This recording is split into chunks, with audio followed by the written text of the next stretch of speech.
Hey, I'm Guy. I'm John. We're glad you're on our YouTube channel. Subscribe to it and give this video a like. Yep. Also, subscribe to our podcast down below in the description. We're sponsored by Tito's Handmade Vodka. #1 vodka in America. Check out in the description, nokidhungry.org/ham. We've got a big fundraising campaign going with them. Yes, we do. We're in for $10,000. Our friends at Tito's are in for $5,000, and our friends at a restaurant called Puesto are in for $2,000. Starting at $17,000. Goal, $25,000. nokidhungry.org/ham. All donations are tax deductible. Anything you can do to help, we greatly appreciate it. You know, now he scored 30 points in 4 straight wins. Or 3 straight wins, excuse me. Actually, it is 4 straight wins and 3 straight games. Here's where he deserves 2 of them against good teams. He's gotten back to his roots, and his roots are running the football. And when he runs the football, he makes, I bet it's probably safe to say his right guard is his biggest quote-unquote liability on offense. But, his quarterback ultimately is a liability for him. And the way he avoids Jimmy screwing up his offense, which he did early in the season because they were forced to throw it a lot, is he runs the ball. He ran it, I think, 44 times 2 weeks ago. I think it was 42 last week, and it was 39 this week. So he's averaging over 40 in a league guy. For example, they have Dalvin Cook, who is one of the highest paid running backs in the league. He had 10 carries today. Now, I know he got hurt in the second half, but they got away from him. You started looking when he busts off that run to start the second half. You're like, God, he should have fucking been handed to him all game long. Elijah Mitchell had 27 carries. They had 39 carries as a team. They ran for over 200 yards. You hit that 200-yard mark in the NFL, what's the equivalent of that in college? Like 350? 200 yards on the ground in the pros is a lot. I mean, that is a lot. And then what does that do? You control the clock. It just naturally, I was going to say slows down the game. It actually speeds it up, right? Because it keeps the clock moving. Yeah. I mean, we'll see. We're recording this before Sunday Night Football. Are the Ravens going to run the ball 39 times in this game? You know what the possession clock is? And this is where Kyle deserves credit. You get back to your roots. You get back to who you are. You just have to do what you have to do to win a game with this team. Because I don't blame him. His wide receivers in Georgia are good. He thinks Jimmy hadn't really been around. Let's just kind of see what he's got. And then once you get 2 or 3 games of evidence, it was pretty clear, we got to take this off Jimmy's plate. Because I don't blame them early on in the season. You and me were at camp. It's 2021. You should be able to throw it 35 times a game with a $20 million quarterback, but you just can't. And to me, the best coaches are those that just realize, I can't do this. I have to do this. And you don't always know that in fairness, 4 games into the season. But once you get to 6, 7 games into the season, it's pretty clear. Now, there were moments in that losing streak that, listen, I remember we got on after the Colts game, and it was like, Kyle, how did you not just take some shots just to get some PI? They were doing that to you. And there were things that I'm sure he'd like to have back, so would every coach. But he's now 6-5, and they're in the 6th spot because Minnesota's the 7th spot, and the Eagles are the 8th, and they've already beat them. The Niners are kind of now in the driver's seat. It went from they were fucked to now they control their own destiny for the playoffs. And hell, Guy, I don't know if you've looked, but the Rams have lost several games in a row, are trending in the wrong direction. They got issues. Now, I'm not trying to, sprint before we just get a good walk again, but the Niners are trending in the right direction. It starts with offensively, like you said, all those points. They've been scoring a shitload of points. Yeah. I think one of the things that makes, and the Niners are a great team to watch if you want an example of how hard it is to win, because they do all of the things that you're talking about. They dominated time of possession, 37 minutes time of possession. They had the drive at the end of the first half was an 8-minute and 20-second drive, 15 plays. That was the one that tied it at 14. 8 minutes and 20 seconds, 15 plays. But I don't feel like that many NFL teams have that in the bag, right? It doesn't. Patriots. But even with all of that, John, you still have to make plays on defense. You still have to make plays in the passing game, right? Even through all of it, Garoppolo still has to make 7 or 9 really important throws in a game, because you're just not going to pick up 6 yards on every first down. You're just going to end up in a 3rd and 7 4 or 5 times. I mean, Guy, Minnesota had the ball at the end of the game to tie it with 2 minutes left, right? It's just, to me, it's wild. This is why I think There were some people that thought they should have been, that they were better than they looked, maybe, and there were some of the analytics that made them look better than they looked. You want some like button? That made them look better than they looked, and it's just I say it all the time, and I'm saying what everybody else says. It's not a unique take by me, but the margin is just so thin.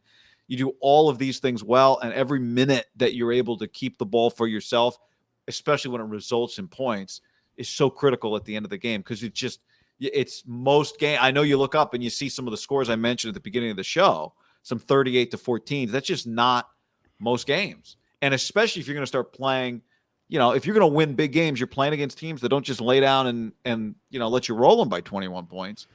You still have to go make plays. I think the thing that's particularly inspiring sounds like too much, but like to your point about how it's not just that they're winning, it's that they look the way that they look when they win. And it's what it takes for them to win. Like that's their recipe. Well, we talked about this, and it goes back to what Dabo Swinney said 2 months ago. Somehow they are 9-3 in the ACC championship game. Their shitty season's going to be 10-3, and who knows? They win a bowl game, they'll be maybe Lincoln Riley should have gone to that league. Is that every player on the field is on Kyle Shanahan, and even when the Kyle gets asked about defensive players, he's like, "No, I'd let D'Amico make that call." But ultimately, if he doesn't want the guy on the field, he would tell D'Amico to take the guy off the field. The offense is truly his baby because he's calling the plays. These last several weeks, what has he done? And just quick update on Debo. Kyle said they think they avoided disaster. He felt a little something. They didn't want to risk it, but just maybe a little tight growing. Yeah. You're trying to avoid saying that. I said it quick. He took him to another level, and he utilized him. Did you hear, was it Kenny Albert on the game today? Is that his name? Yeah. When or maybe it was Vilma, they said Kyle will mess with him.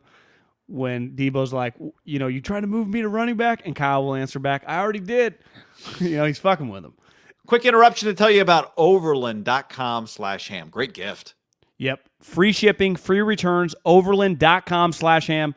Best slippers I've ever had, guy. And who knows? Maybe he's being serious. You tweeted out the contracts. I mean, it's a big deal. Because I'd be like, hey, we think you're better than Christian McCaffrey, Debo. We think you're a better player than McCaffrey. He'd be like, no. He gets a lot of credit for that. And listen, you can nitpick the draft, and we will, because it's something that you just talk about. But once you have the players on your team, it is what it is. Like, there's no, you can't redo the Trey Sermon thing. So he gets credit for going, Elijah Mitchell is dramatically better than Trey Sermon, is clearly dramatically better than any player on this team. Hell, I mean, at that position. If Raheem was healthy, that guy should be playing a lot. It should be a 1-2 punch. He's that good. So he gets credit for riding the shit out of that kid. Because that guy, I put on my scouting hat, he is the perfect zone running scheme guy. Because he has incredible feet, but he doesn't dance around. He is very patient, but he's not slow to hit it. He's decisive. He is incredibly physical, and he is clearly, to play football for the Shanahan family, no pussy allowed, right? You have to be, if anything, it's almost too violent. You're like, Kyle, is this guy going to make it through his rookie contract? And then his toughness, shatters a finger. You don't even notice it today. He's just running it like he's been playing. Boom, 27 carries for $133, breaking tackles, catching the ball. You just watch him, you go, is that a Pro Bowl running back? Several times on second and long, Jimmy would throw it to him over the. Actually, he had one that he missed him, and Jimmy knew he would have got an easy 10 yards. Yeah, came back to him twice more in those situations, and he kind of turns, surveys. If he doesn't know what to do, he just runs straight up the field, and he'll just get 7 yards. I would love to know: did the Niners think that Trey Sermon was better than Elijah Mitchell, or do they just think the value was you'd have to take Sermon first and then you could get Mitchell later? I'd be very interested to get an honest answer on what they believe, because when we watched the college tape, and maybe I'll go back and pull that out, we did a video on Elijah Mitchell after the draft. Our reaction to him was, oh my God, this guy's perfect for Kyle Shanahan. I'd be curious what they thought. I think you can, let's just use the home analogy. You could find you're looking for homes, you probably have to go to Sacramento in the $500,000 price point, and then you went to Los Gatos in the $4 million price point.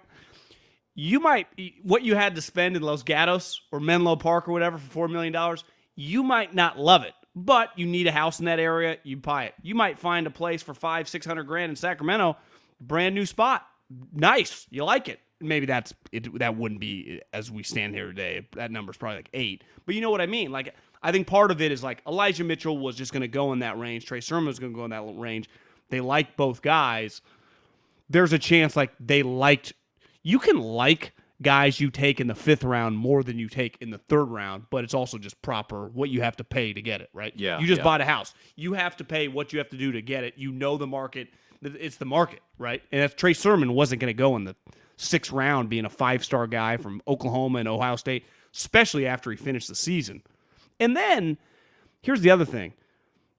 Like, I think part of it, like, once you move into your home, you find out things that you didn't know about it that you like. You find out a couple things you need to fix. But until you get in it, you don't really feel it. It's like until you get the player at practice every day, you kind of see it. It goes back to when we were talking about Trey Lance and Mack and all these guys.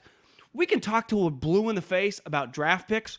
Until you get the guy on your team, there's an element you don't know, or there never would be missed picks, right? I was talking to a buddy, I was telling you about this earlier, I won't mention the name, who got hired by a major college football coach a couple of years ago. And I was like, well, what was he like? He's like, well, the interview, I'd never known him. The interview was 20 minutes. So it was great.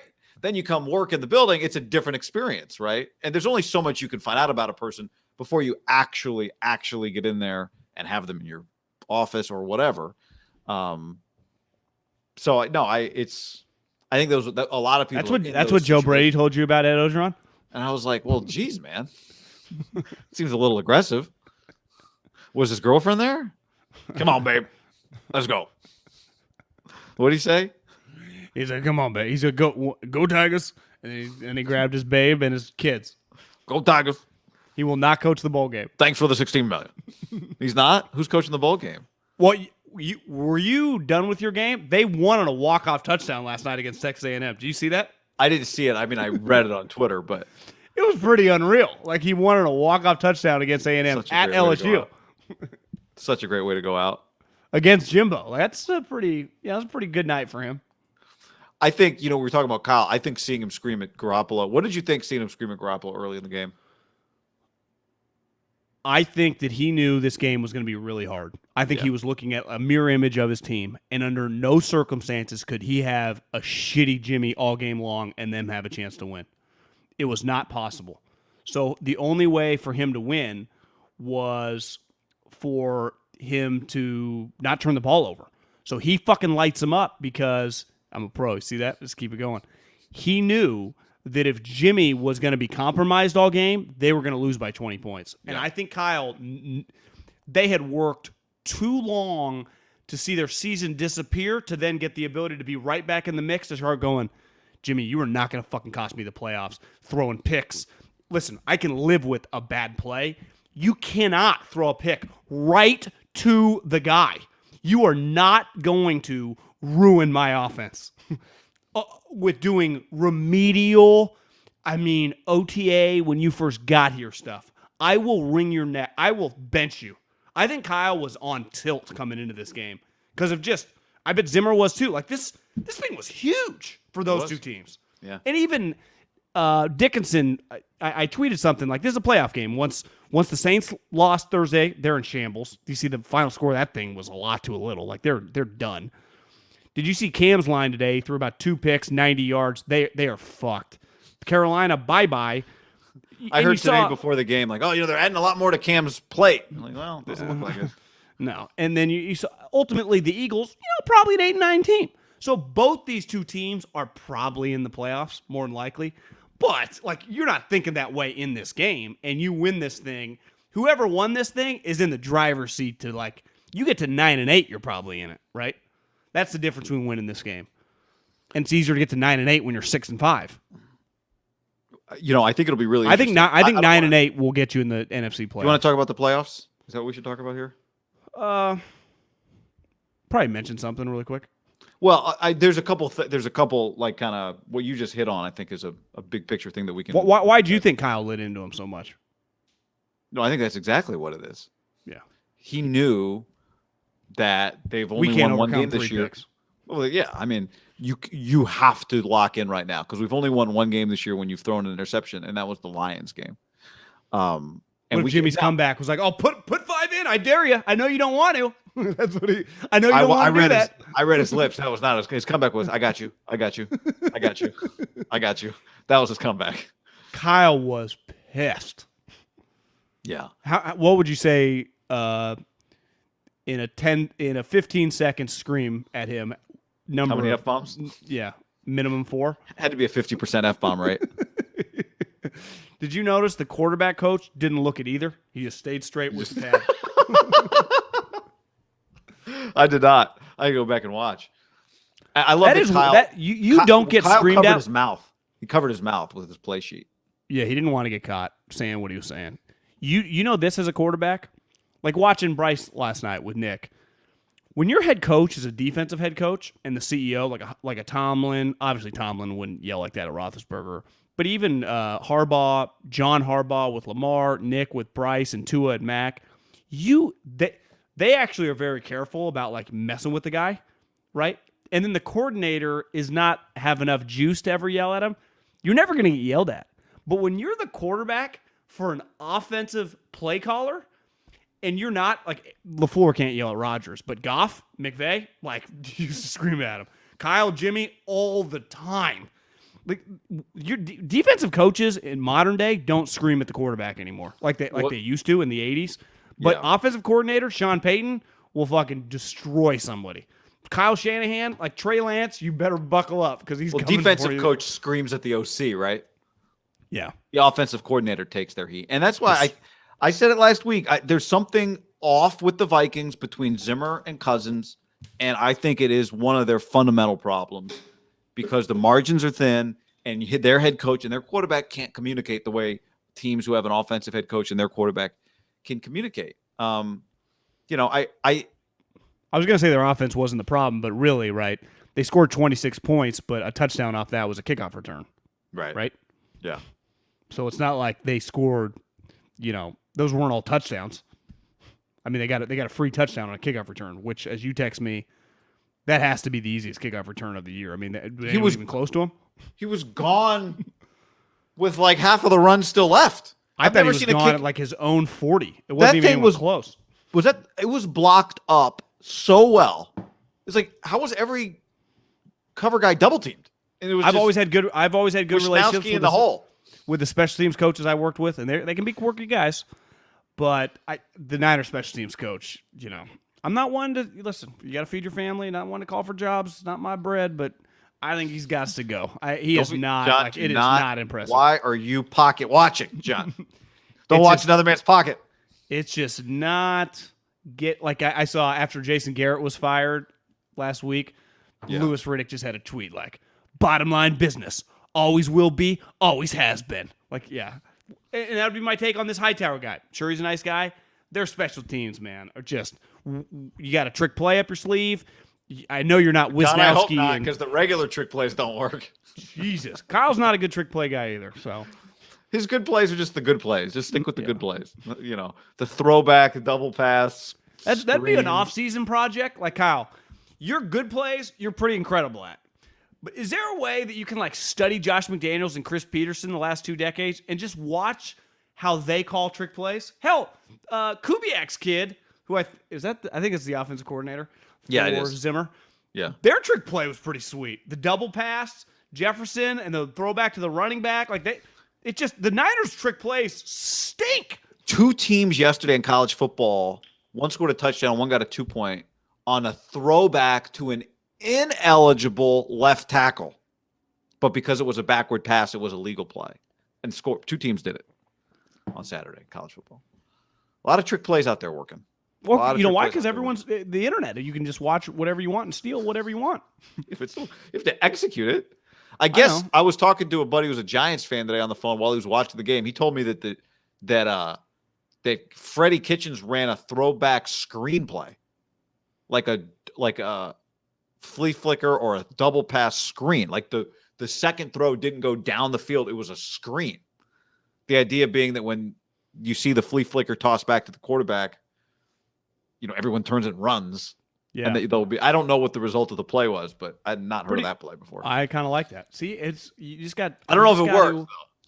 gotta- The Niners' trick plays are very slow developing, but their regular plays just stick with the. John wants the special teams to do the trick plays.